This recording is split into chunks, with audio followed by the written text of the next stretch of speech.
Muito bem-vindos. Obrigado por este bocadinho que estiveram aqui à espera. Vamos dar início ao painel de e-commerce, estratégias de crescimento. Não vou roubar aqui a cena ao Ildefonso, que é o nosso moderador. Só agradecer a presença, primeiro do Ildefonso, que é o moderador, da Jéssica, que está em direto do Brasil. Muito bem-vinda, muito obrigado por ter aceito o convite. A Teresa, também, que eu não sei se está em Portugal ou não, porque anda sempre em viagem. Agora, o Carlos, que está em direto também do Brasil, e o Paulo, que está aqui também em Portugal. Vai ser o Ildefonso vai apresentar cada um de vocês mais em profundidade. Só agradecer-vos terem aceito o convite. Já começámos com o painel das garrafeiras, que correu muito bem, foi muito animado e bom painel, boa conversa, divirtam-se. Eu agora vou abrir aqui um vinhozinho enquanto vocês vão conversando, vão trabalhando e divirtam-se. Ildefonso, passo-te a palavra. Vamos a isso. Obrigado, Rodrigo. Obrigada, Rodrigo. Primeiro de tudo, agradecer o convite e agradecer também a todos por terem aceito o convite do Rodrigo para estar aqui presentes neste painel. Acho que vamos ter aqui uma conversa muito interessante. Já fomos falando um bocadinho entre nós aqui nos últimos dias e debatendo aqui alguns temas que achamos que poderia ser interessante trazer para cima da mesa. Eu tinha pedido ao Rodrigo para fazer aqui uma pequena apresentação aqui deste tema. Portanto, vou pedir aqui para partilhar o ecrã. Eu acho que está autorizado, exatamente. Está? Não sei se está a dar.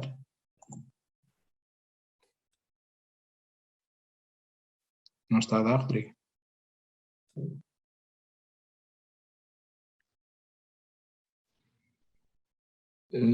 Está sem micro. Eu consigo visualizar já. Ok. Pronto, tinha pedido ao Rodrigo para fazer aqui uma pequena apresentação introdutória para explicar um bocadinho o que é que vai ser o tema da nossa conversa de hoje. Pronto, aqui o painel é sobre e-commerce e estratégias de crescimento. Nós iremos falar um bocadinho sobre aquilo que aconteceu no passado recente e que motivou que o e-commerce seja hoje um dos temas mais falados na nossa indústria, e aqui muito devido à questão do Covid-19 e o impacto que a pandemia teve nos produtores e nos distribuidores. Depois, onde nos iremos alongar mais será aqui nesta questão das dinâmicas do negócio, e acho que é onde as pessoas têm mais interesse também para ouvir a vossa experiência e ficar a conhecer aqui alguns dos meandros do vosso métier. E por último, falar aqui sobre o futuro e o que é que nos reserva os próximos tempos, e o que é que poderá ser a evolução do e-commerce, e também aqui alguns temas mais quentes do momento, como o metaverso, as NFTs, as criptomoedas e afins. Falando sobre o passado recente e aqui a questão do efeito pandémico, porque que isto é importante trazer aqui como tema? O e-commerce já vinha num crescimento, mas esse crescimento foi ainda mais acentuado, e vemos aqui do lado esquerdo uma notícia da Negócios sobre o facto de, em 2020, nos primeiros meses da pandemia, a garrafeira online da Flatgate já tinha vendido tanto como no ano anterior no seu negócio online, e do lado direito vemos a estatística da Statista, que aponta para um crescimento de quase 50% em 2 anos daquilo que é o e-commerce.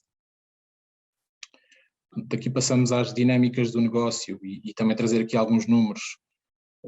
Isto é um dado da Wine Intelligence, aqui ainda de 2018, onde referiam que os principais mercados onde a penetração era mais acentuada era a China, o Reino Unido e o Brasil, e também daqui é importante termos aqui neste painel então o Carlos e a Jéssica, porque a realidade no Brasil é muito diferente da nossa. Vemos que ali Portugal estava com 5%, ele entretanto cresceu, mas não para níveis como está no Brasil, até porque mais recentemente a Wine Intelligence fez um novo estudo que era sobre os consumidores que consideram comprar online, e vemos que no Brasil este número já chega a quase 60%, ou seja, 6 em cada 10 consumidores considera poder vir a comprar online, isto só no âmbito dos vinhos. Portanto, falando de futuro, e aqui o último tema que teremos em debate tem muito a ver com estas tendências, e uma das que é muito falada é esta questão do metaverso, até pela recente mudança do Facebook de nome para Meta. Há muitos artigos sobre este tema, acho que também é interessante ter também aqui o vosso ponto de vista. Isto do metaverso é algo que faz sentido como uma estratégia de futuro, ou não, um bocadinho aqui perceber qual é que é a vossa visão. Também relacionado com o metaverso tem sido muito mencionada a questão dos NFTs, e pronto, e há aqui alguns artigos até um bocadinho mais esotéricos, como é que se pode fazer uma prova de vinhos no metaverso. Isto pode parecer estranho, mas hoje estava a ver algumas newsletters e dei de caras com esta, que é um lançamento da Heineken, ou seja, a Heineken acabou de lançar a primeira cerveja virtual. Ou seja, é para mostrar que as grandes produtoras também estão atentas a este desenvolvimento, e isto poderá ser uma fonte de negócio no futuro.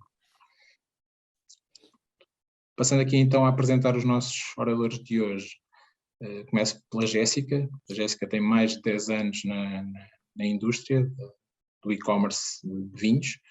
Ela passou pela eVino durante vários anos e abraçou o desafio da Divino, que pertence à cadeia de supermercados da Angeloni, que é uma cadeia bastante grande no Brasil, e está como Commercial Manager neste negócio da Divino. Ela depois também, daqui a pouco, vou pedir a todos para fazerem uma breve introdução próprio e explicarem um bocadinho o que é que são as suas funções e como é que é o... Temos a Teresa, que é Business Developer da Vivino, abraçou o desafio de trazer o marketplace da Vivino para Portugal. É uma novidade ainda, diria que ainda recente, mas também ela poderá explicar um bocadinho mais o que é este negócio do marketplace. Acho que a Vivino todos nós conheceremos, é a maior aplicação mobile dentro do setor do vinho. Temos também o Carlos Gerardo, que é Director of Growth, e aqui se calhar é um termo que muitas pessoas não estão tão familiarizadas, mas o Carlos também fará aqui o favor de nos introduzir aqui esta questão do que é isto do growth e porque é importante, sobretudo num setor como o e-commerce. E por último temos o Paulo que saiu de uma grande cervejeira e montou o negócio da Granvine, e aqui um negócio 100% online, portanto também aqui será importante ter a visão do Paulo e sobretudo já trocámos algumas ideias e há aqui alguns tópicos que eu acho que vai ser muito interessante também debater aqui com o Paulo. Pronto, e daqui é tudo. Passava a pedir-vos que se apresentassem, se calhar começamos pela Jéssica. Claro. Primeiro, obrigada pelo convite, super honrada estar nesse painel com tanta gente tão experiente, mas acho que já me apresentou bem. Então eu sou a Jéssica Marinzec, sou aqui de São Paulo, sou de São Paulo, Brasil, moro atualmente em Florianópolis, onde eu assumi esse cargo de gerente comercial do Divino. O Divino é o braço digital de vinhos e outras bebidas da rede Angeloni. A rede Angeloni é uma varejista bem grande e bem solidificada aqui no sul do país. Já tive passagem pela eVino, tanto na parte comercial como no marketing, e também tive minha própria loja de vinhos, mas comecei ali há mais de 10 anos atrás trabalhando como sommelier em Malta, na ilha de Malta, quando a vida era um pouquinho mais tranquila do que esse mundo tumultuado de hoje. Mas é isso, obrigada. Passamos à Teresa. Olá a todos e agradeço também o convite de poder estar presente e apresentar um bocadinho do que é Vivino. Relativamente à minha história, eu também já trabalho no setor desde 2008, depois ali com uma interrupção e regressei em 2011. Sempre trabalhei na esfera dos produtores, até surgir esta possibilidade da Vivino. Trabalhei em produtores de grande escala, de produtores de escala muito pequenina, sempre com o desafio do mercado externo, e o último sítio por onde passei tive também o desafio do mercado nacional, que para mim foi uma aprendizagem grande. E desde setembro que ingressei na Vivino, muito com a expectativa exatamente do e-commerce e de um crescimento muito diferente daquilo que eu estava habituada. Aqui podemos falar um bocadinho sobre isso de seguida. Okay, obrigado, Teresa. Passamos pela ordem para o Carlos. Olá, bom dia aqui, né? Mas boa tarde. Obrigado pelo convite. Também me sinto honrada em estar aqui com esse grupo. Meu nome é Carlos, eu também sou e estou em São Paulo. Trabalho aqui na Wine. A Wine hoje é o maior clube de vinho do mundo e o maior e-commerce da América Latina. No mundo do vinho, acredito que eu seja um dos mais novos aqui. Eu tenho 2 anos e meio do mundo de vinho. Minha carreira anterior são em empresas de telecomunicação, principalmente. E na Wine tive o prazer de me desenvolver tanto no mundo do vinho quanto de assinaturas, que é o principal foco da Wine. E estou, neste momento, nessa posição de diretor de growth, que é uma responsabilidade de conduzir o principal produto da empresa, que são as assinaturas, e também as frentes de marketing de performance e outras possibilidades de crescimento. Obrigado, Carlos. Passamos então ao Paulo. Bom dia ou boa tarde a todos. Em primeiro lugar, obrigado ao Rodrigo pelo convite e também ao Ildefonso por estar a gerir este painel com um tema interessantíssimo. Sobre o meu percurso, eu fiz carreira em 2 multinacionais de grande consumo, em várias áreas, e em 2017, numa viagem à China, tropecei neste mundo do e-commerce. Despertou-me, cheguei a Portugal, convidei o meu sócio e em 1 ano e meio abrimos este negócio e pronto, em resumo é isto. Ok, também. Muito obrigado, Paulo.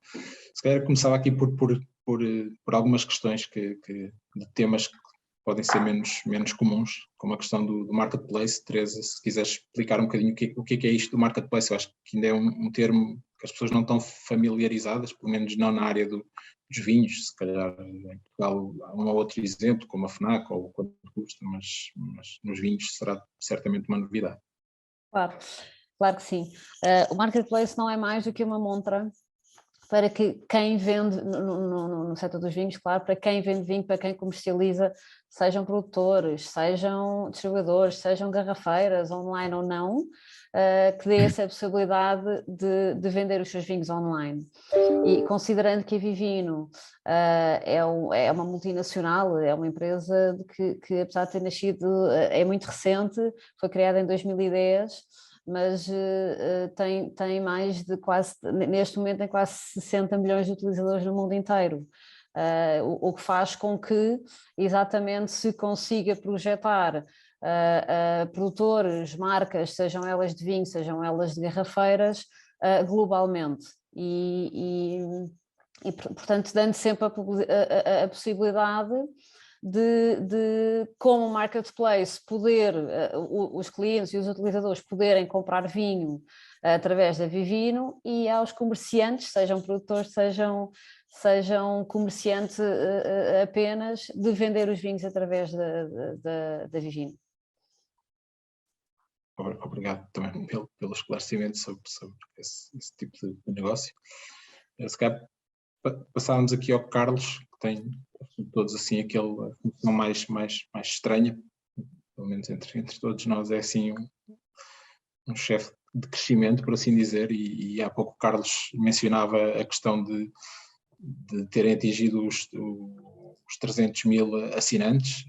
Acho que é um número bastante considerável, até se olharmos para a realidade portuguesa, e no outro dia eu brincava com o Carlos e com o Rodrigo, é o maior clube em Portugal. Se considerarmos o futebol, não chega se calhar a metade disso. Portanto, Estamos a dizer que no Brasil há assinantes de clubes de vinhos que ultrapassam esse valor. Carlos, queres falar um bocadinho sobre o que é isto do growth e quais é que são as funções que tu desempenhas na Wine? Claro, claro. Acho que uma coisa interessante é que o growth, apesar de ser um termo novo, ele tem algumas questões tradicionais, né? Então, quando a gente fala de growth, a gente está falando de crescimento, que está automaticamente relacionado a vendas, a geração de receita, e os meios para fazer isso, que tem muitas ferramentas do marketing, né? Numa estrutura e num modelo de empresa mais tradicional e anteriores, a gente tinha isso muito separado, né? O time comercial, que era responsável em vender, e o time de marketing, que tinha a responsabilidade de comunicar. Acho que uma forma simplista de entender o growth é a junção desses dois papéis. O growth, ele tem a responsabilidade de vender e tem as ferramentas de marketing para fazer isso. Esse termo vem também com toda a mudança digital, né, inovação que a gente tem acompanhado no mundo, com todas as suas ferramentas, tanto a parte de mídia digital, todos os canais possíveis que você tem de venda hoje, e também traz um conceito muito forte, que é o que a gente chama de Growth Hack, que é um conceito de você realizar testes o tempo inteiro para descobrir novas avenidas de crescimento.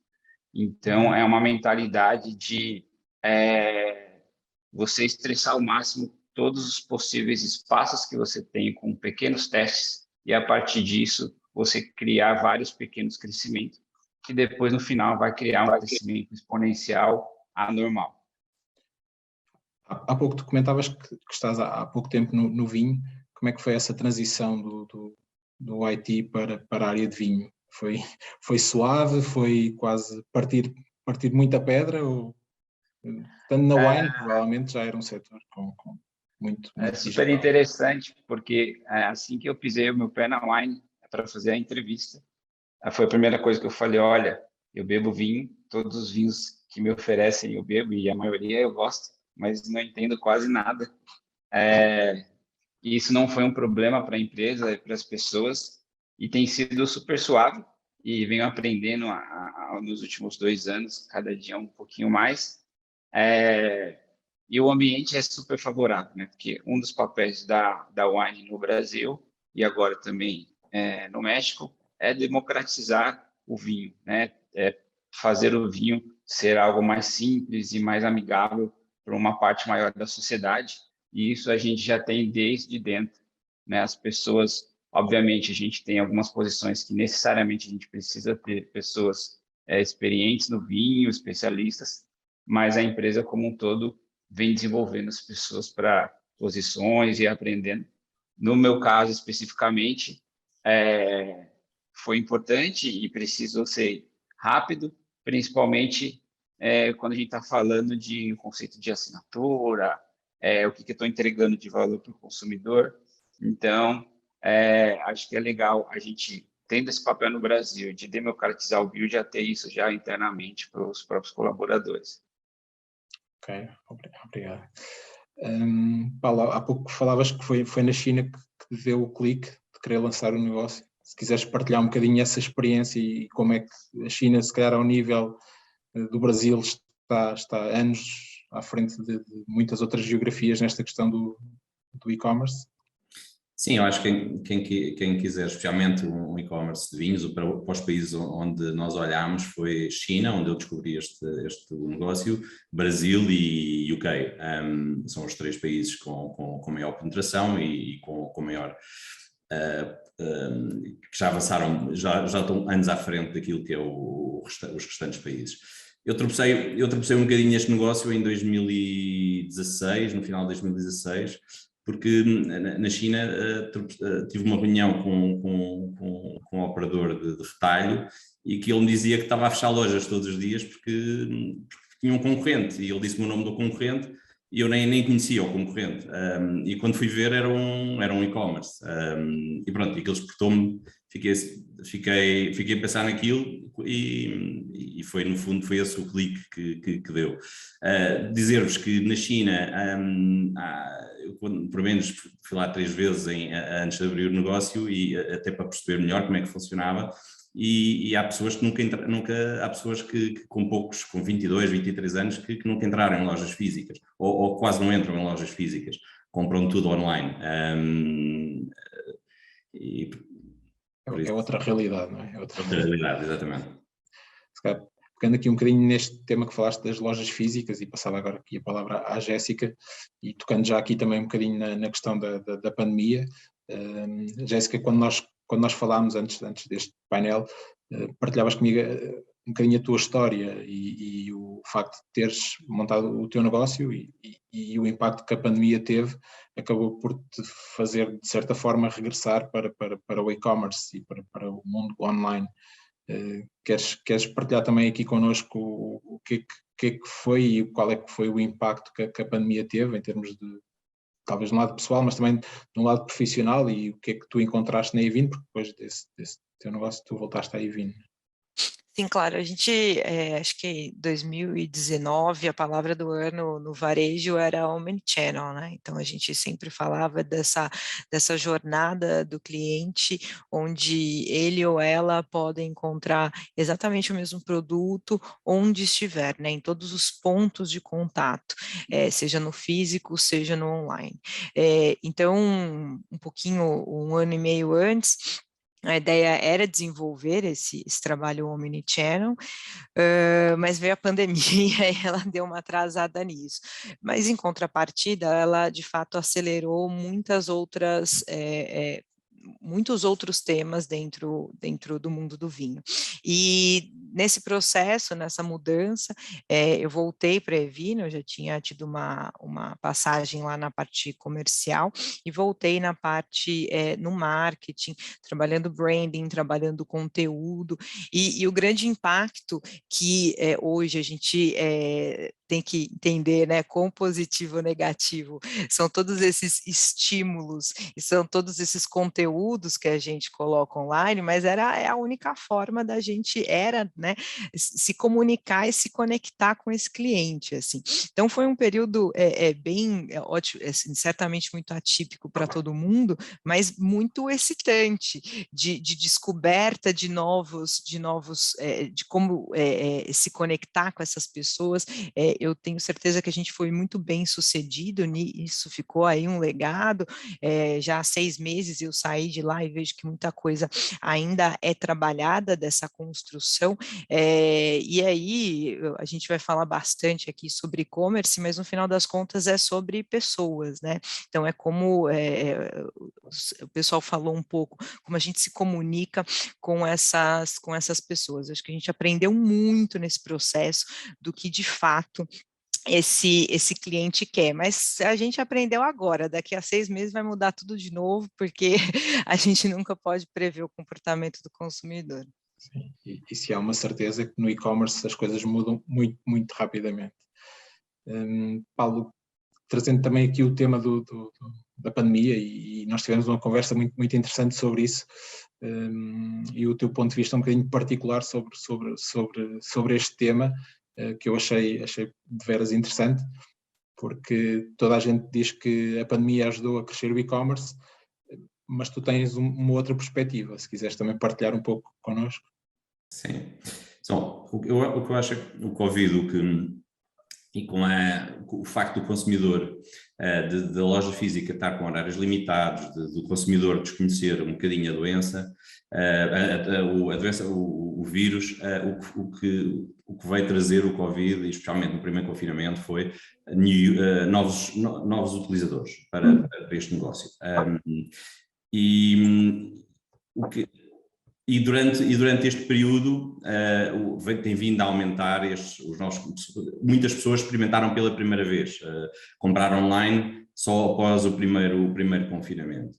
Eu tenho, e a teoria que tu estavas a falar eu quando me pergunto, estás no negócio certo, porque e-commerce, e tiveste o Covid, e não sei o quê. A minha teoria é muito simples, é que durante o primeiro confinamento houve aqui um nascimento do que nós chamamos nos negócios dos filhos de Covid, foi negócios filhos de Covid, foi o exemplo que vieram no fundo trazer aqui mais concorrência a este negócio. Estamos a falar de produtores que nem sequer tinham loja online e que decidiram, durante este período, como não tinham o Horeca fechado, resolveram abrir a loja online para vender diretamente ao consumidor. Estamos a falar de distribuidores que também abriram a loja online, garrafeiras físicas que não tinham online, que decidiram, este foi o impulso para abrir o online. E ainda outros projetos que na altura cresceram de raiz, que nem sequer existiam e que houve empreendedores que lançaram-se pela primeira vez este negócio. O que é que este boom de concorrentes veio trazer? Foi incrementar os custos de marketing digital, estavam todos a comunicar, confundir aqui um bocadinho o consumidor, por isso dizer, nós crescemos, é verdade, crescemos bastante, mas eu acho que podíamos ter crescido ainda mais. Sem esta concorrência toda. Sim, era isso que nós falávamos, se calhar ficou mais povoado o ambiente, não é? Um bocadinho isso. E alguns, talvez, sem a estrutura indicada para continuar o negócio, e podem ter tirado algum negócio e prejudicado até outros players. Teresa, na Vivino, vocês também se sentiram que houve um crescimento com o Covid, que houve mais pessoas a fazer download da app, a utilizar a app? Sim. Nós tivemos, e no seguimento do que o Paulo dizia, é verdade. No primeiro confinamento houve um boom de novos utilizadores, porque era novidade ficar em casa, era novidade o não poder ir à loja física, e globalmente, a Vivino ainda não existia em Portugal, mas globalmente houve um crescimento exponencial. O que no segundo confinamento, que foi em janeiro do ano passado, continuou a crescer, não tão exponencial, ou seja, já eram os utilizadores, os nossos utilizadores do ano anterior que já vinham recomprar, e comparando com o que é agora, houve um franco decréscimo, exatamente porque as pessoas começaram a sair, começaram a não consumir tanto em casa. Portanto, o nosso comparativo tem que ser o pré-pandemia do que durante a pandemia. Mas houve, sem dúvida, um crescimento exponencial durante o confinamento, durante a pandemia.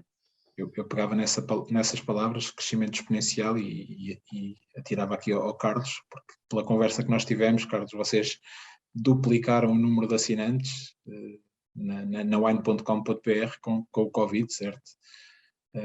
Como é que foi esse crescimento? E lá está, e de onde é que ele surge? O que é que leva as pessoas a, de repente, passarem de 150 mil para 300 mil o número de assinantes que vocês tiveram? É super interessante, porque 2020, começo de 2020, a gente tinha cerca de 140 mil, e hoje a gente está perto de 308 mil assinantes. E a pandemia está no meio dessa história, né? Quando você fala de assinatura, o começo da pandemia aqui de isolamento no Brasil foi em março. E o primeiro reflexo para a assinatura foi negativo, porque a estabilidade econômica fez com que as pessoas começassem a questionar os seus custos, as suas mensalidades dentro de casa.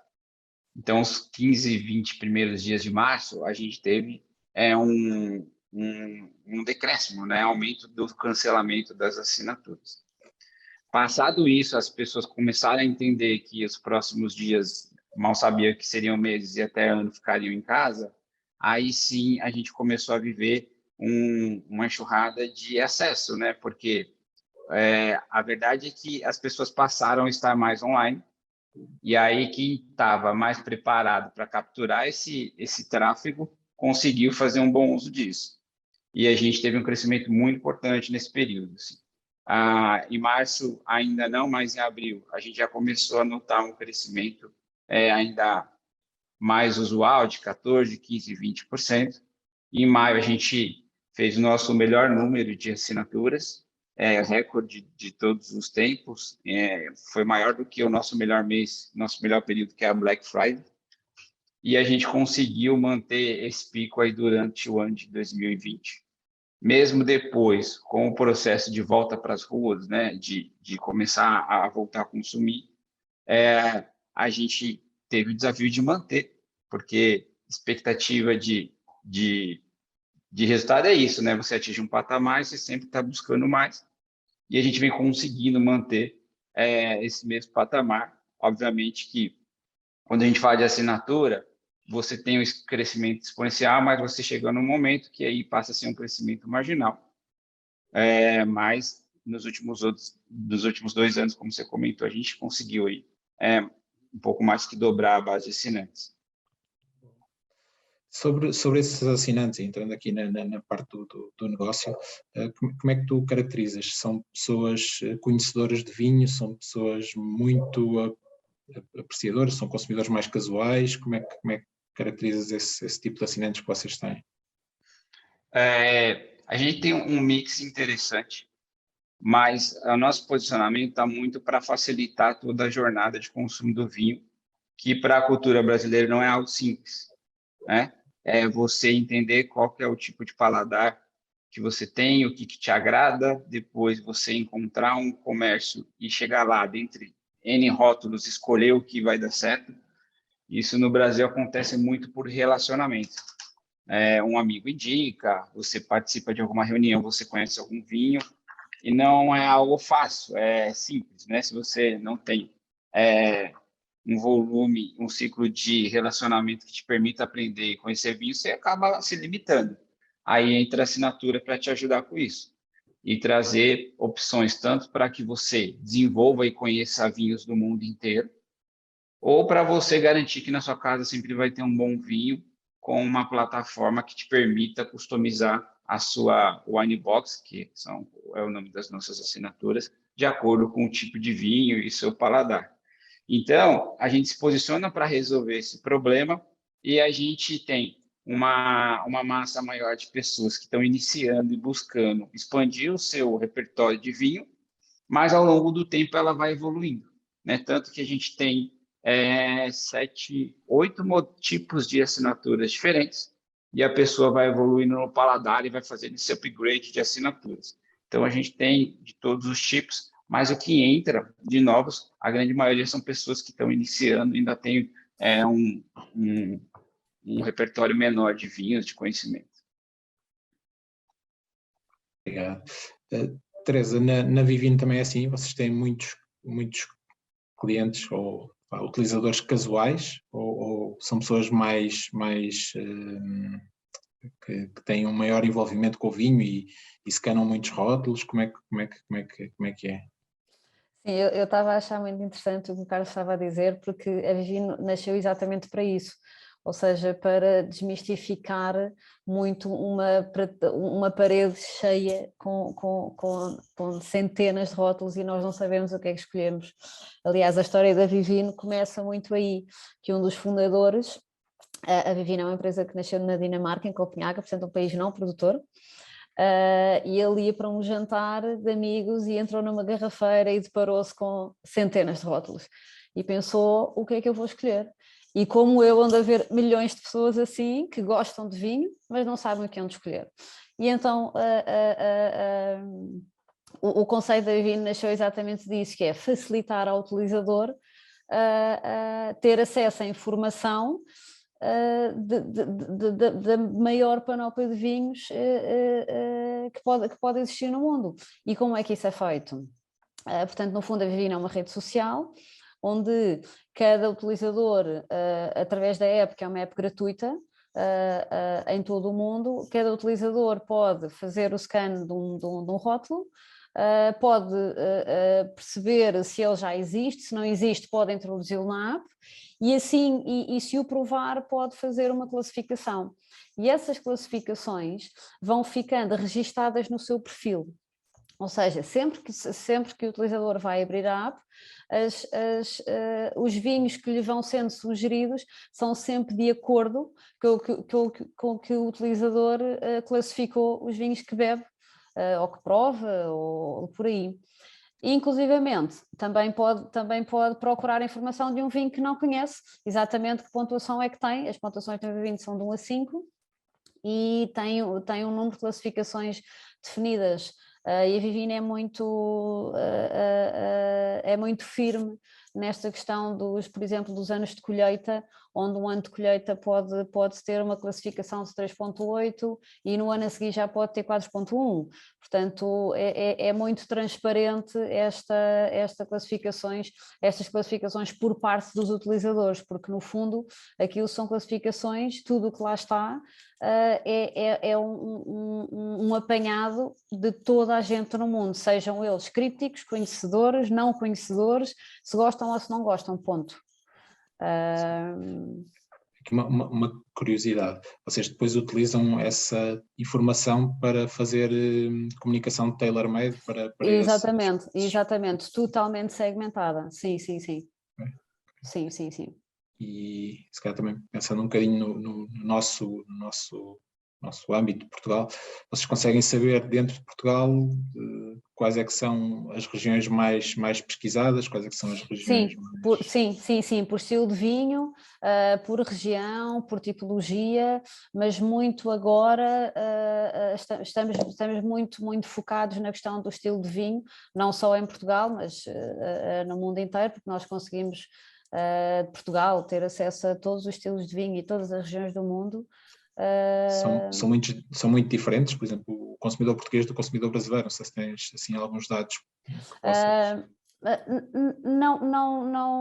Não tenho grandes dados, ou seja, tenho, mas aqui a grande diferença na Vivino é entre países produtores e países não produtores. Essa é a maior diferença de todas, e o comportamento dos consumidores. Outro dia falava com o Carlos sobre isso, porque no Brasil há muito a procura de vinhos importados e em Portugal isso não se sente, não é? Ou seja, em Portugal mas não se sente, mas nós temos números que nos dizem que a tendência é para haver um consumo também de vinhos estrangeiros. Okay. O que é bastante interessante. Nós somos produtores há tanto tempo e temos uma cultura de vinho tão intrínseca no nosso dia-a-dia, ainda que Portugal consome 95% a 98% de vinho português, mas temos aqui uns indicadores que nos dizem que há outro tipo de procura. Okay. Também. Isso também acaba por jogar com uma das coisas que nós falámos, não é, Paulo? Na Granvine vocês também têm esse tipo de oferta, ou seja, acabam por ter também vinhos não só nacionais, mas também internacionais. Poderá estar aqui alguma dessa explicação, ou seja, haver uma maior apetência do consumidor e, sobretudo, se calhar um consumidor mais de online e que gosta de perceber o que é que existe lá fora, por vinhos internacionais? Sim, eu acho que Portugal fez um trabalho fantástico, os produtores fizeram um trabalho fantástico nos últimos 15, 20 anos, aumentaram muito a qualidade dos vinhos e no fundo o consumidor também acompanhou este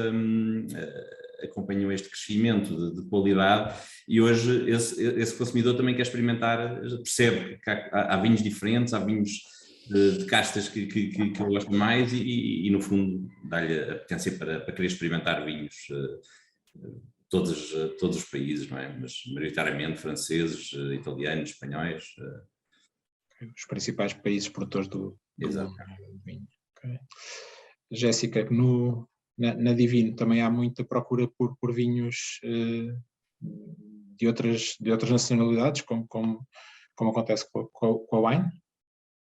Sim, é uma tendência no Brasil, então o país que tem mais share dentro, quando a gente fala de vinhos finos, né, não os vinhos de mesa, o país que tem mais share aqui no Brasil é o Chile, mas dados da Ideal Consultoria, que é uma consultoria especializada em vinhos aqui no Brasil, já mostra que vinhos finos brasileiros estão ali subindo bem forte para o topo dessa cadeia. Depois a gente sempre tem aí uma briga boa, vamos dizer assim, entre Portugal e Argentina, que ficam ali disputando segundo e terceiros lugares nesse consumo de vinhos no Brasil. Mas o brasileiro aproveitou a pandemia, provou vinhos nacionais e descobriu que existem, obviamente, muitos vinhos qualitativos e o consumo de vinho nacional, de vinho brasileiro, só tem crescido e isso é um bom sinal para a gente. Carlos, continuando aqui no Brasil, como é que é com a wine? Também tens sentido este crescimento de consumo de vinhos brasileiros? Na wine menos, a gente tem uma representatividade menor, maior em relação aos espumantes brasileiros, que já tem uma qualidade mais reconhecida. Mas a gente vem como a wine ela nasceu em seguida, virou uma importadora e se desenvolveu muito com os vinhos importados, a gente vem nos últimos tempos introduzindo alguns rótulos brasileiros e todos eles vêm dando certo. Mas a gente não consegue avaliar ainda uma tendência. Mais dos espumantes mesmo, que já tem o seu papel ali. Os espumantes brasileiros têm o seu espaço dentro do consumo. Ok. Falando de Portugal, é um país que representa muito nas vossas vendas, está muito presente nas vossas assinaturas? É muito parecido com o que a Jéssica falou. Acho que no nosso cenário aqui, Portugal está ali também no top 3, entre Chile, Argentina e Portugal. Talvez um pouquinho depois da Argentina, não tão empatado, a gente tem bastante vinho argentino, uma venda expressiva. Temos que ver se mandamos o Cristiano para nos dar uma ajuda para desempatar isso. Okay, vamos falar aqui um bocadinho agora mais sobre o negócio e pegando aqui nos canais e talvez falando aqui com o Paulo. Paulo, que canais é que costumas utilizar para promover a Granvine e quais é que, no teu entender, dão melhor retorno e funcionam melhor para o negócio de vinhos? Bom, nós somos 100% digitais e o que utilizamos claramente mais é o Google Ads, Google Shopping, redes sociais, investimos em Instagram, Facebook e pronto, isto é o grosso de investimento e depois fazemos o email marketing em que mantemos o contacto com os clientes que já angriámos ou que já compraram connosco e mantemos o contacto semanal com eles. Esse email marketing fazes só com clientes que já adquiriram ou só com as bases de dados externas? Não, só com clientes já adquirimos. Com clientes, ok. Teresa, no caso da Vivino, vocês sendo também uma app, pronto, ou seja, tendo um ambiente digital, também é focado 100% no digital, o vosso investimento, ou recorrem a outros meios? Não, 100% digital. Também usamos Google Ads, Google Shopping, e depois acabamos por ter uma interação semanal também não apenas com os clientes, mas com os utilizadores também da app, e fazemos por várias vias, fazemos por newsletter, fazemos por e-mail, fazemos por push notification na app. Portanto, é bastante dinâmico e até são mais que uma vez por semana. Pois, nesse âmbito, o Carlos no outro dia comentava comigo que na Wine vocês chegam a fazer 3 e-mails por dia, não era, Carlos? Por isso, lá está, esta realidade do Brasil, quando nós aqui em Portugal achamos que se calhar com 3 e-mails estamos a saturar o lead, no Brasil se calhar é normal. Queres partilhar um bocadinho, Carlos? Quero. Acho que o cenário aqui é bastante parecido. A gente usa também as mídias digitais pagas, Google e Facebook. O que a gente conseguiu, acho que evoluir, vale como dica nos últimos anos, é reduzir a nossa dependência dessas mídias, que elas têm sim o seu papel, mas inicialmente a gente tinha algo entre 70% e 80% da nossa aquisição focada em Google, Facebook, e ao longo do tempo a gente foi testando outras rotas, como e-mail, próprio aplicativo te traz N ferramentas como Push, Nap, e toda a parte visual que tem dentro do aplicativo. Uma ferramenta que parece não fazer sentido, mas funciona bem também, é o SMS. Ele tem um papel importante de você conseguir comunicar com quem não baixou seu app, quem não gosta de e-mails, não lê todos os e-mails, recebe muito spam. E aí, ao longo do tempo, com outros canais próprios, a gente conseguiu ir reduzindo esse mix de 70% para perto de 30%, 25%.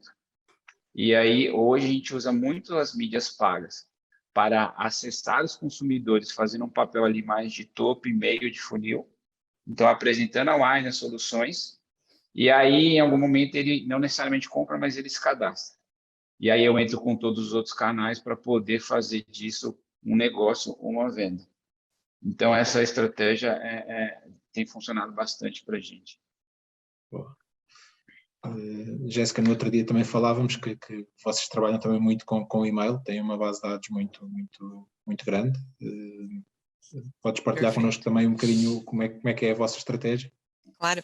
Bom, primeiro que aqui no Divino nós somos uma unidade de negócios dentro do Angeloni, mas a gente opera com 4 braços, né? Então a gente tem obviamente o site, a gente tem um clube, mas nós não somos um clube, né? Diferente da Wine, nós somos um site que tem um clube.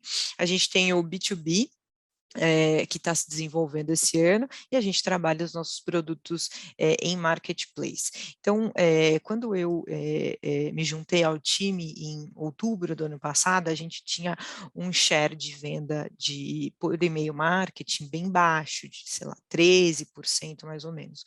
Hoje a gente está atuando com 25%, 30%. Então, otimizando de fato essa comunicação de e-mail marketing, né?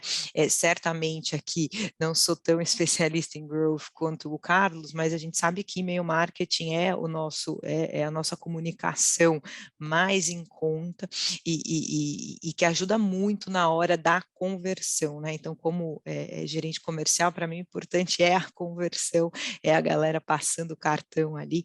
Então, a gente também chega a mandar cerca de 3 e-mails por dia e vamos temperando ali conforme a gente deseja mostrar essas ofertas para os nossos clientes. Trabalho o hercúleo aí de sempre equilibrar pratos, mas é bastante emocionante.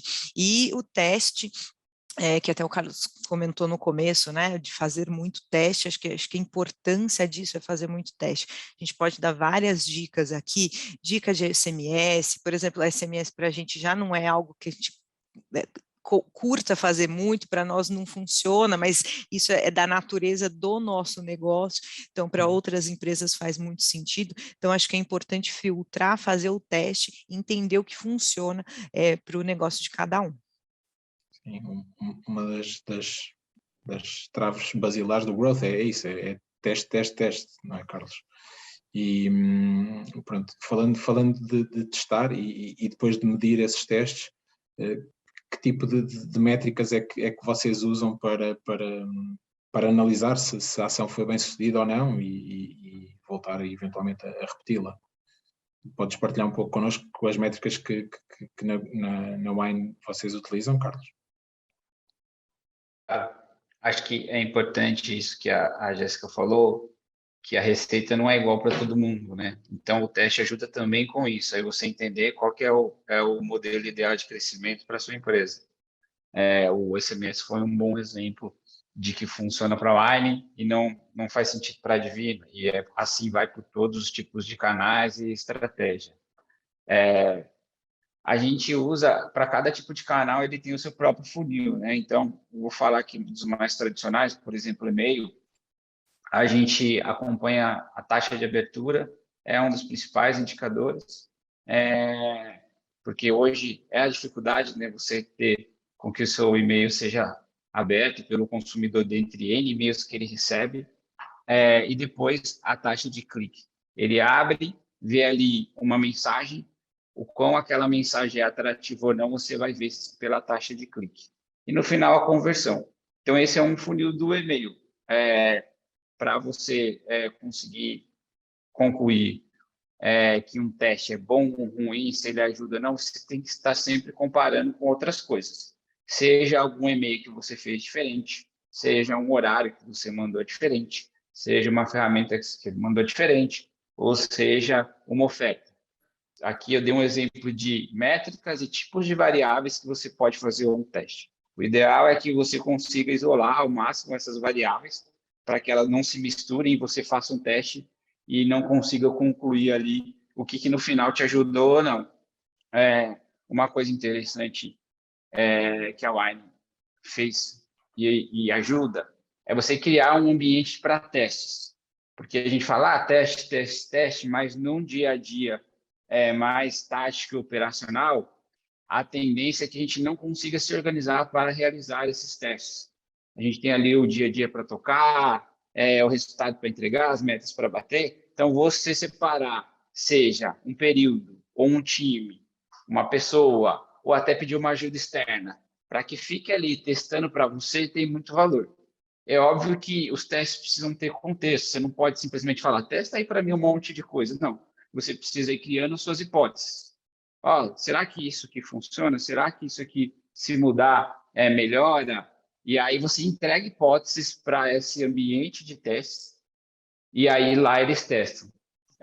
Até numa empresa que eu trabalhei anteriormente, a gente não tinha um time para isso e a empresa não entendia que precisava ter recurso. Então, a gente separou um período. A cada 3 meses, a gente separava uma semana para focar em realizar testes, mensurar esses testes e depois apresentar para a empresa. Fiz aqui X testes e desses aqui funcionaram, a gente vai implementar.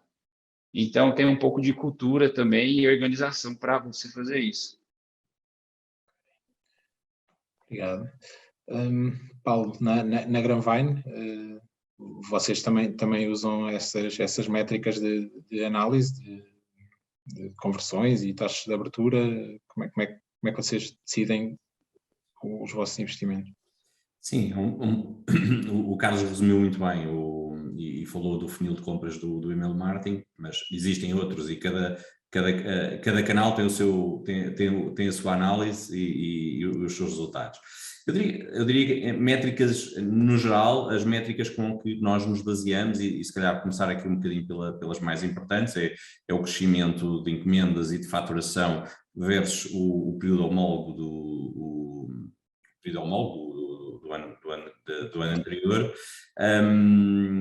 O segundo, o CPA, uma questão de rentabilidade, a análise, o CPA, o custo de aquisição de cada encomenda, no fundo analisar quanto é que custou essa encomenda e perceber a margem, dentro da margem do negócio, a rentabilidade do projeto. Depois analisamos regularmente taxas de conversão, isto analisamos diariamente, que é de quantas pessoas visitaram o site, quantas é que converteram. Isto dá-nos no fundo, se o negócio está saudável ou não, e essencialmente dá-nos o que é que permite-nos perceber a qualidade do tráfego. Ajuda-vos também a definir campanhas, por exemplo, ou seja, de um ano para o outro perceberem o que é que funcionou, o que é que não funcionou, sim, vamos repetir, fez bem sim, assim. Sim. Percebemos que se lançarmos um e-mail ou se lançarmos uma campanha no Facebook ou com um determinado produto, com determinada campanha, se converteu mais ou não. Portanto, esta taxa de conversão é muito importante. Depois o tempo médio de cada visita. O tempo médio, isso também permite perceber a qualidade do tráfego. Portanto, quanto mais longa a visita, quanto mais tempo passarem no site, melhor, não é? Tem mais qualidade. Depois outras, mas que me estou a lembrar, eventualmente medir o lifetime value do cliente, isto é, saber se o consumidor voltou a comprar, quantas vezes é que voltou a comprar, e depois há aqui uma panóplia de métricas que se pode ter diariamente. Claro, e a pegar aqui nesta questão das campanhas, porque no outro dia também falava com o Carlos, e no Brasil há muito a dependência do Black Friday como um peso importante na faturação das empresas, sobretudo empresas online, mas o Carlos mencionava que estavam a tentar de alguma forma rebater esse peso e com algumas estratégias. Carlos, podes partilhar connosco o tipo de iniciativas que vocês estão a fazer? Posso. No Brasil e para a Wine, a Black Friday é um período importante. Historicamente, é o mês que a gente mais vende, então a gente faz um planejamento importante, tanto de investimento, de expectativa de receita. E aí, uma das estratégias que a gente usou para poder replicar esse comportamento é tentar criar algo parecido em outros períodos. Então, por exemplo, aqui a gente tem o mês de maio. O mês de maio, eu não me lembro agora de cabeça, mas em uma determinada data, é um dia de protesto em relação aos altos impostos que pagamos aqui no Brasil. E a Wine adotou isso como o mês do imposto zero. Na indústria, a gente vê isso, uma indústria de eletrodoméstico, isso é mais natural, eles já usam isso, né? O geladeira, etc., sem o nosso imposto aqui, o IPI, que é um dos impostos que a gente tem. E a Wine construiu em cima disso, no mês de maio, um mês de imposto zero. E a gente faz isso há alguns anos já, todo mês de maio, a gente tira os impostos das nossas assinaturas e dos nossos vinhos e cria ali um segundo período como a Black Friday. Ele fica bem parecido, então a gente faz um investimento forte, a gente construiu esse conceito e aí vai explorando ele ao longo dos últimos anos. Okay. Jéssica, também do seu lado, da Divino, vocês têm esse tipo de iniciativas? Black Friday também é um momento forte para vocês ou têm outros? Sim, absolutamente. Black Friday é o mês de maior atenção para nós, assim, o mês, inclusive, a última foi, de fato, a melhor da história do Divino, e também a gente tenta replicar isso em outros meses, nunca chega a ser tão forte como o mês de agora, de março, então trabalhando a ideia do mês do consumidor, que existe bastante aqui no Brasil, maio sendo o mês do aniversário do Divino, então a gente aproveita esses momentos para ter esses grandes meses de desconto, ainda mais num ano como 2022, que a gente tem eleições presidenciais no final do ano e Copa do Mundo, então não vai ser um final do ano, vai ser um final do ano atípico para todo mundo, e isso afeta também o varejo, então a gente já se prepara, então aqui no Divino, a gente já se preparou para tentar trazer bastante volume de venda para esse primeiro semestre, já que o segundo semestre no Brasil vai ser de apertar os cintos mesmo. Teresa, no caso da Vivino, vocês também sentem estes picos ou sendo uma aplicação é mais transversal a utilização? Não, sentimos. Há 2 grandes picos no ano, que é o Black Friday e é o Natal. São, sim, os 2 picos que se diferenciam de tudo o resto. Depois, em cada um dos mercados e consoante as campanhas que são feitas, porque há campanhas globais e depois há campanhas locais. E nas campanhas globais, ainda que elas sejam globais, nem sempre fazem sentido de um mercado para o outro. Ainda assim são feitas, porque claro que geram muita receita, não tanto quanto Black Friday ou a altura do Natal, mas sim, sentimos um fluxo muito maior nessa altura, e depois também é muito sazonal, como é no setor, que na altura do verão, primavera-verão, se consomem mais brancos e rosés, e a partir do outono começam o volume de vendas incide muito mais nos vinhos tintos, mas isso é comum do setor. Ok. Paulo, no teu caso, na Granvine também penso que seguirá mais ou menos o mesmo padrão, talvez semelhante mais ao da Vivino do que... mais ao da Vivino, sim. O grande pico é no Natal. Natal, não é? É aquele momento típico em Portugal. Ok. Pronto, passando aqui a uma questão que também acho que era importante para fechar este bloco das dinâmicas de negócio e que eu acho que as pessoas vão querer também obter da vossa experiência, o que é crítico um negócio de e-commerce ter ou não ter, ou o que é obrigatório fazer ou tentar não fazer. Quem é que quer arrancar? Isto é para todos. Posso, no caso da Vivini, eu acho que isto que é geral no negócio de e-commerce, a parte mais difícil e onde nós temos menos controle é na logística. Sendo nós um marketplace onde não temos qualquer responsabilidade na parte de logística e de transporte, portanto sai um bocadinho fora do nosso controlo, é o maior desafio da Vivini, é a parte operacional. E, portanto, não sei o caso da Wine ou até do Paulo, se partilham desta opinião, mas no nosso caso é o maior desafio e onde as métricas são sempre mais problemáticas. Na conversa que tive com a Jéssica, ela partilha dessas dores. Não foi a Jéssica também me falaste que a logística...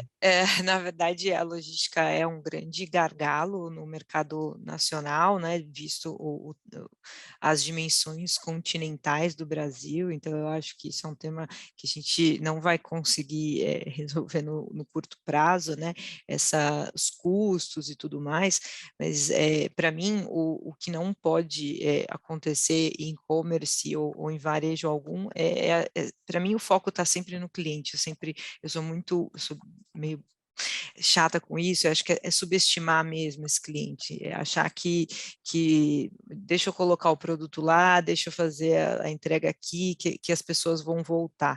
Eu acho que meus colegas aqui sabem o quanto é difícil reter, o quanto é difícil conquistar, você pode trazer gente, você pode trazer lead, mas manter... Ainda mais num mercado em franco crescimento como está o Brasil, o nosso segmento, né? Então, hoje eu tenho frete grátis, amanhã a Wine tem, depois a Evino tem, depois é cupom de 50, aí é eu, aí é não sei o quê. Assim, o cliente, ele acaba sendo fiel, às vezes fiel ao desconto, ao produto, e essa conquista dele, né? É algo muito difícil, justamente para a gente não ter que gastar tanto com mídia, né? Seria muito importante se a gente tivesse o gasto mais na fidelização. Então, eu acho que subestimar o cliente, para mim, é algo que a gente não pode nunca fazer e sempre se incomodar com isso mesmo. Paulo, toca aqui numa máxima muito nossa, que é o cliente tem sempre razão, não é? Não sei se... acho que também deverás partilhar isso, mas pedia-te mais para dizeres também na Granvine e na tua experiência o que é importantíssimo não falhar. Eu acho que a Teresa tocou aqui e a Jéssica tocaram aqui num ponto da logística, é o grande desafio deste negócio. É porque nós não, a partir do momento em que o produto, a caixa, sai do armazém, nós não controlamos, não sabemos quando é que vai chegar ao cliente.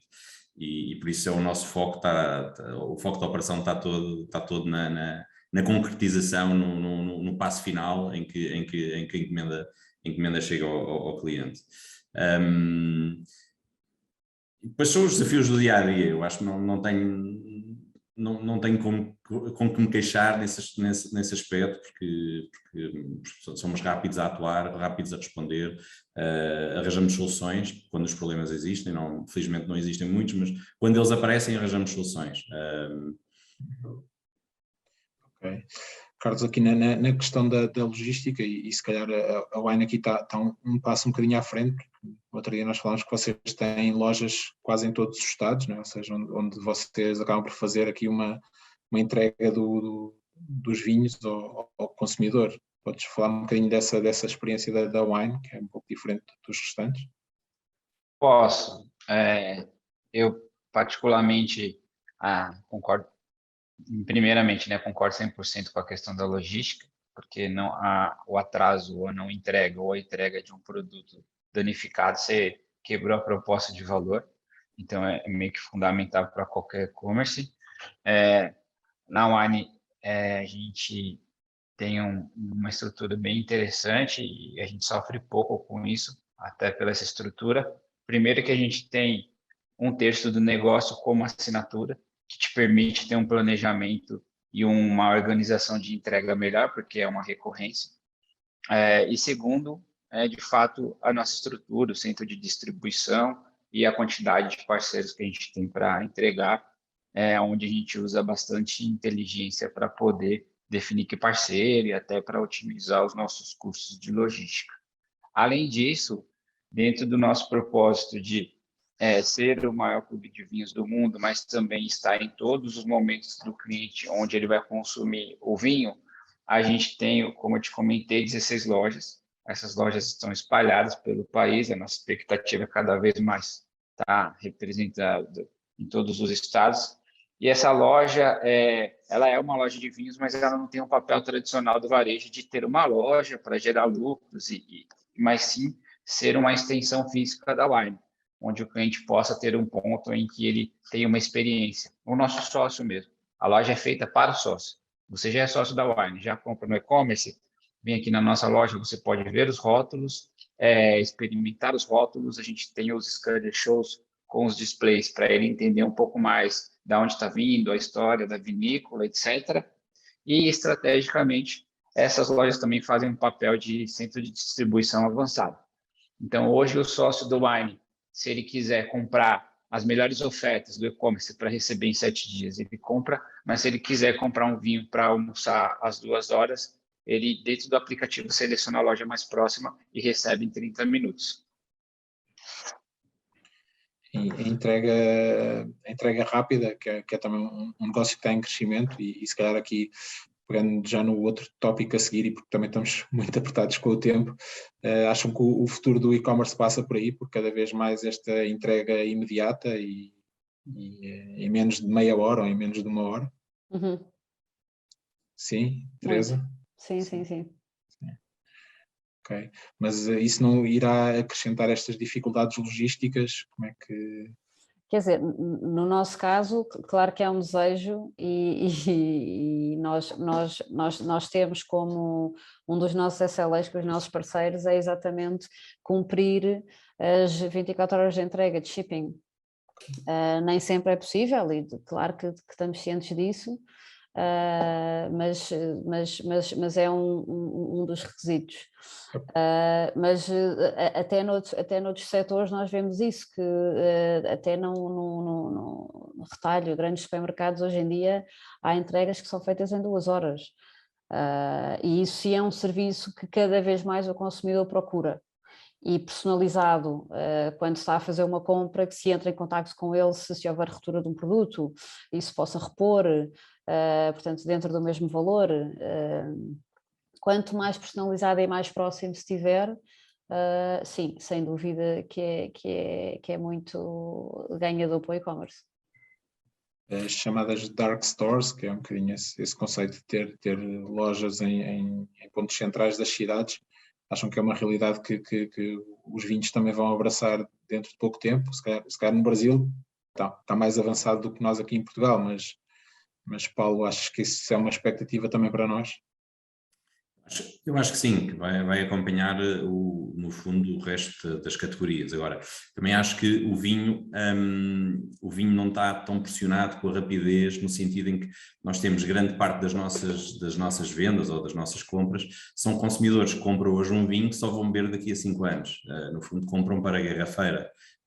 5 anos portanto, temos aqui um misto de clientes, amanhã é o dia do pai, por exemplo, temos aqui um misto de clientes que ontem se lembraram de fazer uma compra de última hora ou hoje estão a fazer as compras de última hora, mas também temos ao mesmo tempo clientes que estão a comprar vinho e que não sabem quando é que o vão beber e por isso não têm pressa, também não têm pressa de o receber.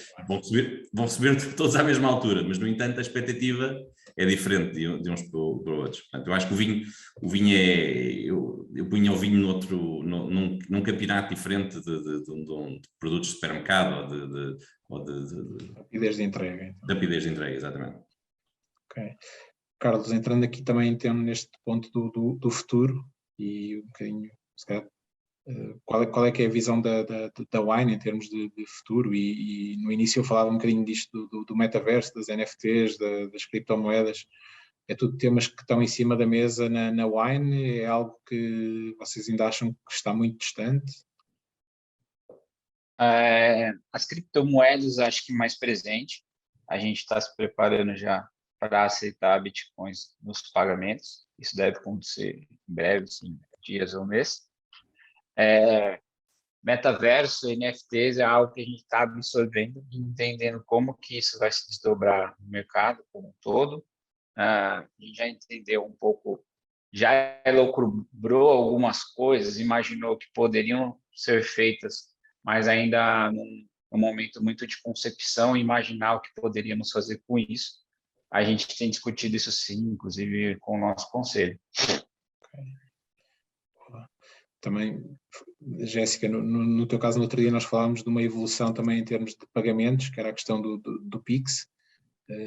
Não estou tão por dentro da realidade brasileira, mas pareceu-me que é algo muito semelhante ao que nós temos aqui em Portugal do MBWay, ou seja, um pagamento automático na hora.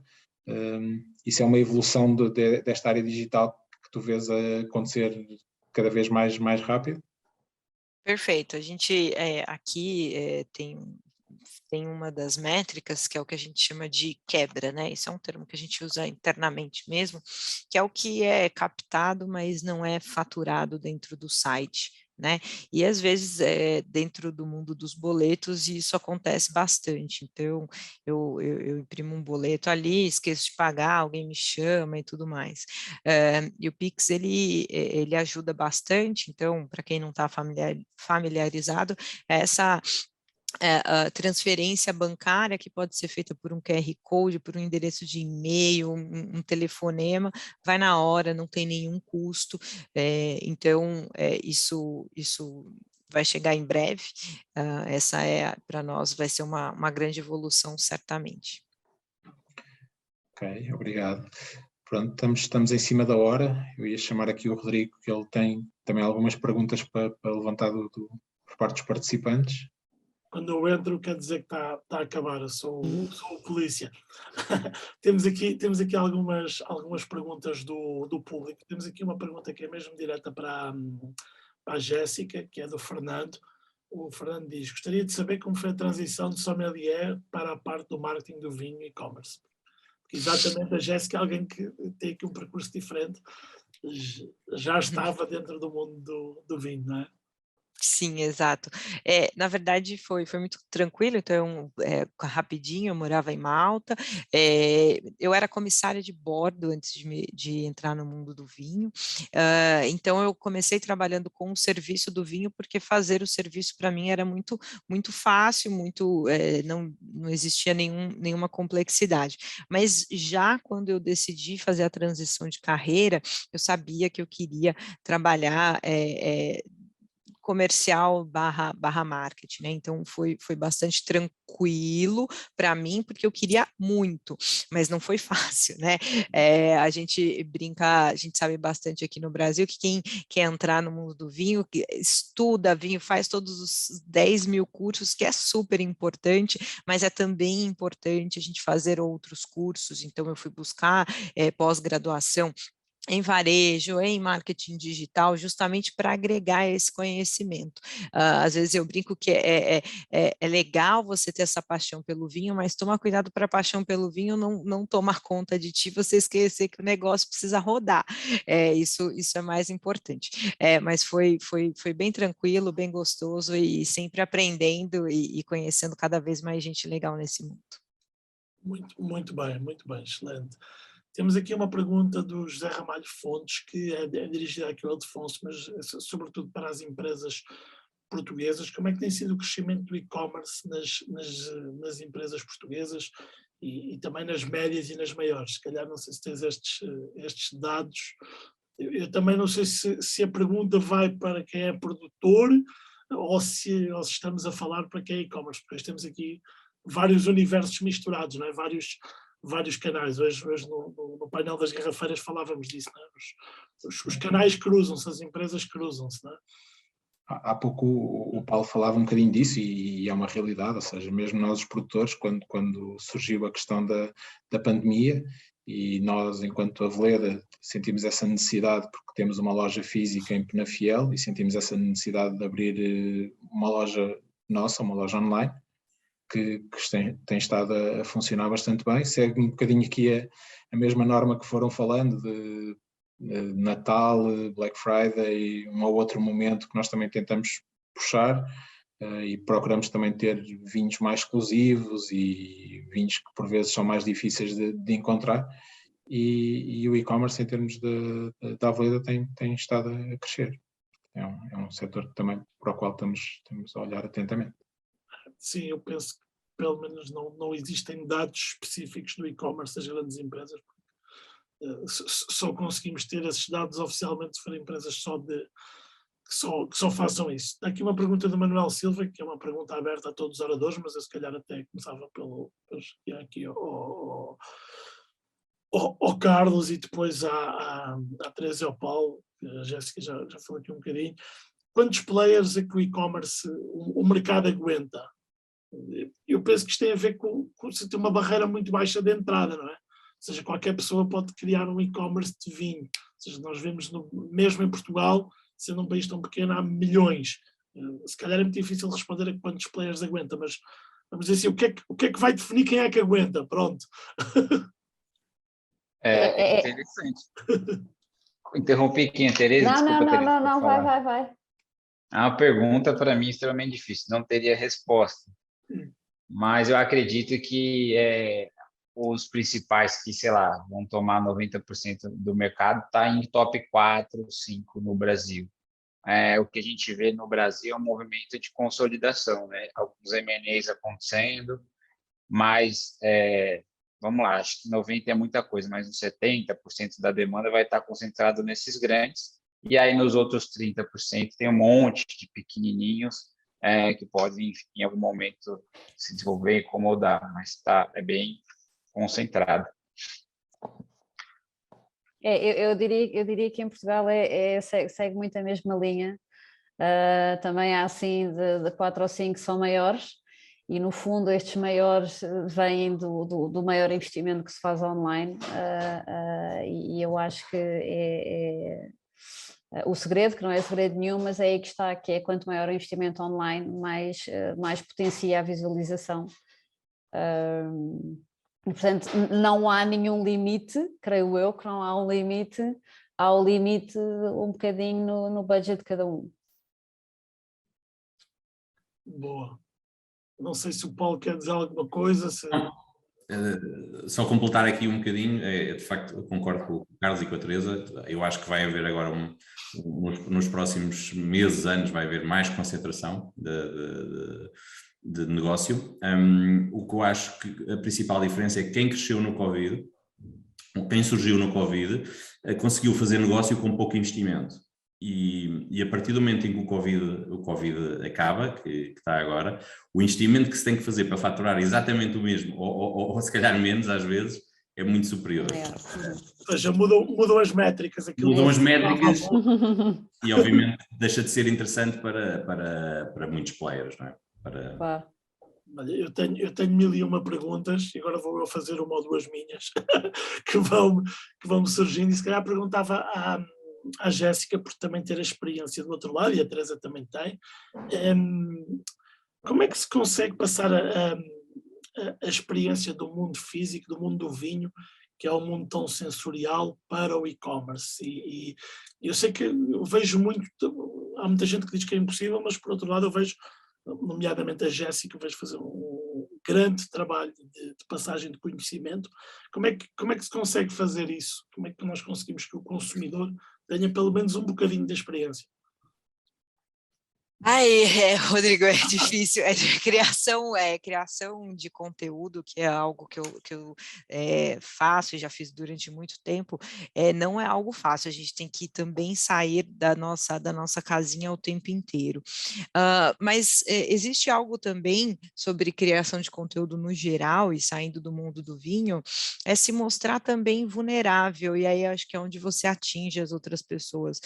Às vezes falar que você não sabe realmente uma resposta, entender esse consumidor ali no core, né? Então, falando do que eu faço, eu decidi que eu quero falar com o consumidor da base da pirâmide.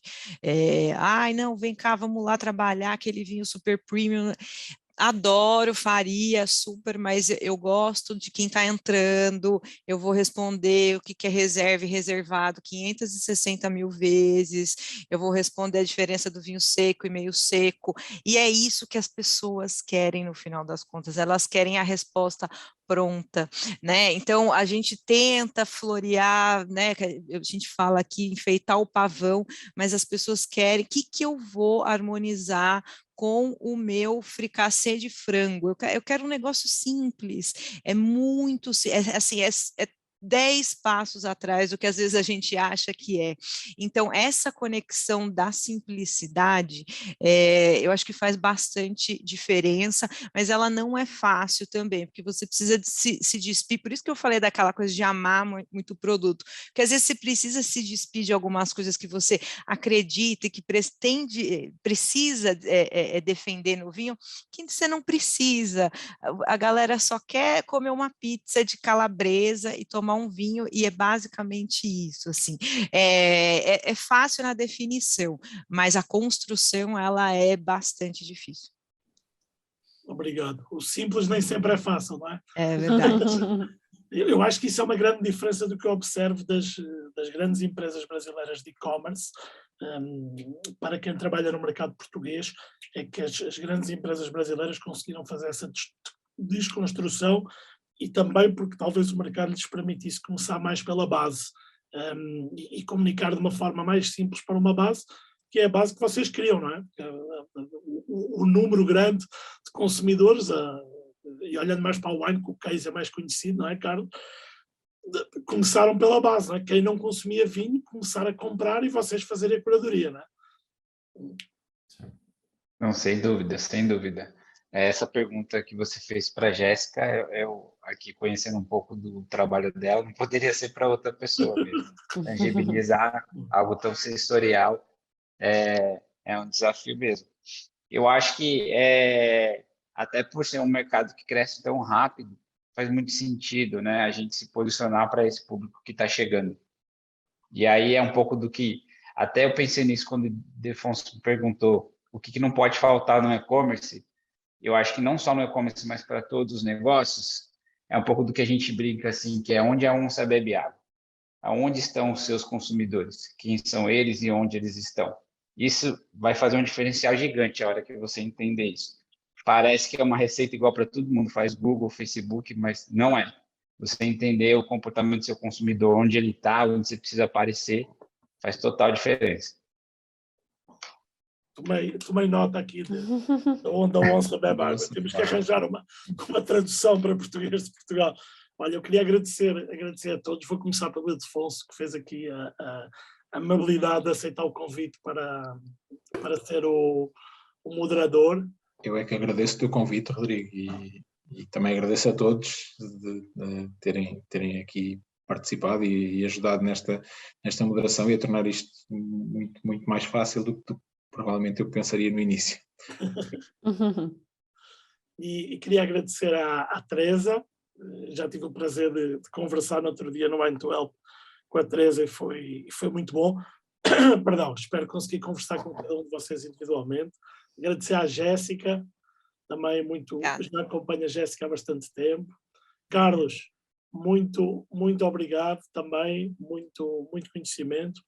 O Paulo, obrigado pelo convite. Paulo, também já acompanho aqui o trabalho da Grandvine há algum tempo. Também já fui conversando algumas vezes com o Paulo. Obrigado por teres aceito o convite. Obrigado. É um tema um bocadinho diferente do resto do simpósio, mas acho que é um tema fundamental para as empresas portuguesas, e espero que se tenham divertido aqui um bocadinho nesta hora e pouco. Isto dava para ser um dia inteiro de e-commerce, mas depois vocês ensinavam tudo e não pode ser. Obrigado. Obrigada a nós, Rodrigo. Obrigado. Obrigada. Obrigado. Obrigada, pessoal. Tchau, tchau. Obrigado. Tchau, Prazer, gente. obrigada.